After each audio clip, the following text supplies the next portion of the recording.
welcome back to Recharge with Bret. My name is Bret Batchelor, Training Coordinator here at NCT 911. Today we're going to be talking about severe weather preparedness.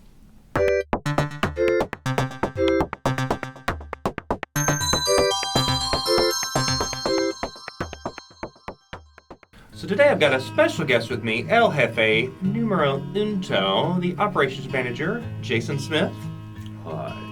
Indeed. So today we're going to be talking about severe weather preparedness. So winter's over, spring is here, which means it's official severe weather season in Texas.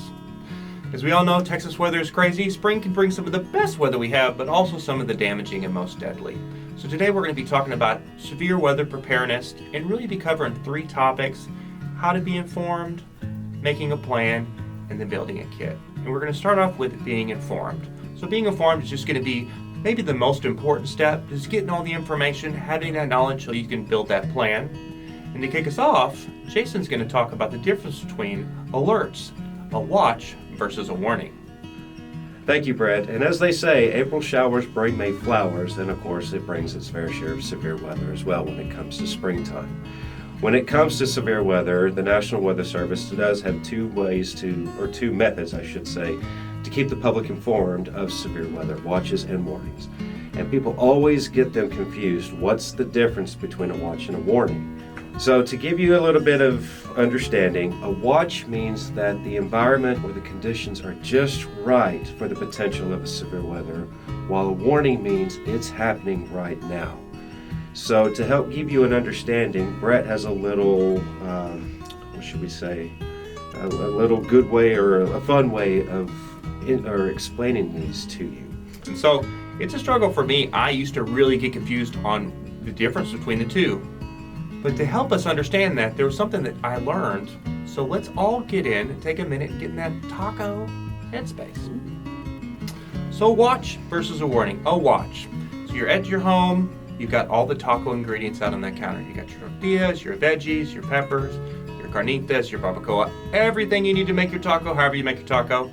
All the ingredients are there, and it's a watch. It hasn't happened yet, but everything is there that it could happen. Versus a warning means the ingredients are together, and you are now having tacos. Tacos are occurring. So that's really it. Watch, everything's ready, right for that situation to occur. Warning, it's taco time, baby. So when it comes to those trusted resources, always follow your local National Weather Service as well as your local meteorologists. They have the education, they have the equipment, they have the skill sets, they know what they're talking about. Avoid those that are self-proclaimed meteorologists or storm chasers, as they don't know sometimes what they're talking about. Thank you for that good information, Jason. So now we know how to be informed. We need to put that information into a plan. And for that plan, we're really going to focus on three severe weather types that affect our region, that north central Texas region, the most: tornadoes, severe thunderstorms, and flooding. So first with tornadoes. The most deadly damaging part about the tornado is going to be that flying debris. More than 50% of deaths and damage is going to be from that flying debris. So when you have that tornado, when you've moved those watch warning type alerts, you need to know where you need to go. If you're in your home, get to the lowest, most interior room in your home, away from windows, shelter in place, and you have all those resources there, but know where you need to go. So severe weather, it's going to be similar to tornadoes. If you're in your home, when you're sheltering in place, get to that lowest, most interior room, away from windows to keep yourself away from that flying debris. If you're not in your home, staying in your car is safer than getting out and moving about. That car is going to give you that shelter. And the last one we're going to talk about is flooding. So flooding, you need to shelter, but you need to get high. You need to get to the highest elevation in your home. If you're outside, you need to get above to the highest place you can get. And also for flooding, that water is very deceiving. Never drive through high water, never walk through high water. Most of the deaths related to flooding is going to be car deaths and people who are trying to walk through the water. That water can grab you and knock you out, and then you're gone.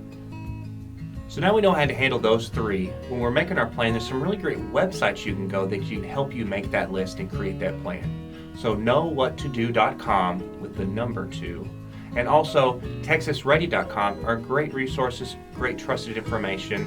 Both of them have checklists you can fill out, And knowwhattodo.com also has a fillable form where you can go in and you can create your list, add all your information, and either email it or print it out. So when this incident occurs, you have that resource available at your fingertips.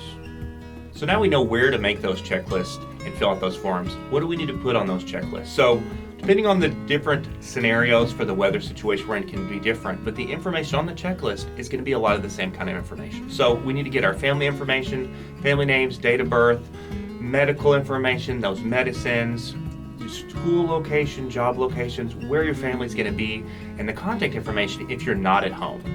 You need to have that emergency contact number for those homes and those schools, but also if you have family outside the area that you need to reach out to that can help you is so important too. A meeting place if you're not at home or you need to evacuate. You need to have some type of meeting place where everyone needs to go to in case you're not able to communicate. You all know you need to meet at this place. And then just important information, those important documents. If you're leaving your home, that important document that you keep, that firebox with all your important stuff that you got to have, take that with you. You're going to need that if you need to evacuate the area or you're unable to turn to your home. We know where to get the information. We've got a plan. Now we need to build the kit. So the kit's going to have a lot of the common things we always expect, non-perishable food, water, but also it's going to be different depending on your scenario. If you're home versus you're out and about, you're evacuating in your vehicle. So if you're at home, you need to have non-perishable food, water, and both those websites we talk about are great resources to kind of let you know how much stuff you need to have in place. You need to have batteries, solar powered things, crank powered things that are going to be working when you have your power out. If you're evacuating in a vehicle, you're going to have some of those same items, but also additional things. You need to make sure your car's got gas. Make sure you got extra gas, those tools for your vehicle. And if you're going out and about, you're going to need to make sure you have some clothing items, some things to sleep, food, money, those type of items that you're going to be mobile and moving about. So today we talked about severe weather preparedness. Let's switch gears a little bit. We're going to get into an energy drink review. Today we're going to be testing the Bob Ross Positive Energy Drink. So let's crack it open and give it a taste. Yes.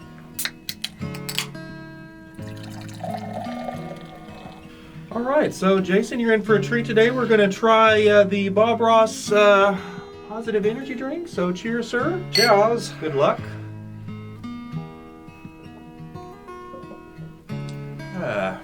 Jason, I will let you start. And to remind everybody on our 3 levels, we're going to be doing on a scale of 1 to 5 on bolts. We're going to do style, whether that's the can and the color, whatever that is, the flavor, and then that energy output. So Jason, I will let you go. Guess first, sir. Oh, so for style, I believe I will give it a 4. I mean, very creative with Mr. Bob Ross here, and was not expecting the blue color at all. So yes, I would give it a 4. As far as taste, well, I believe turpentine is a little bit better. Oh, shots fired, Bob Ross. So I would give it, sadly, a 2. And then overall, as far as energy output, maybe a 3. Very good. Yeah, so, I had a lot of high hopes for Bob Ross, hashtag happy trees. But, the aesthetics are great. How can you go wrong? Classic Bob Ross fro. And like you said, Jason, I did not expect it to be blue. For some reason, I thought it would be green. Hashtag happy trees. With the aesthetics, I'm gonna agree with you. I'm gonna give it a 4. It was not great. It wasn't terrible, but it was not good, guys. I would steer clear of the Bob Ross, I hate to say. I would give it a 2. And the energy output, pretty low there too, Bob. A lot of positive energy, but not much caffeine energy. So I'm gonna give that a 2 on the caffeine as well. So Jason, thank you for joining me today and trying this delicious energy drink. I would have hated to do this alone. And thank you for joining us today as we talked about severe weather preparedness. Please make sure to follow us and subscribe at nct911.org/training. Keep updated on all the training and information we have offering. And until next time, stay charged. Bye.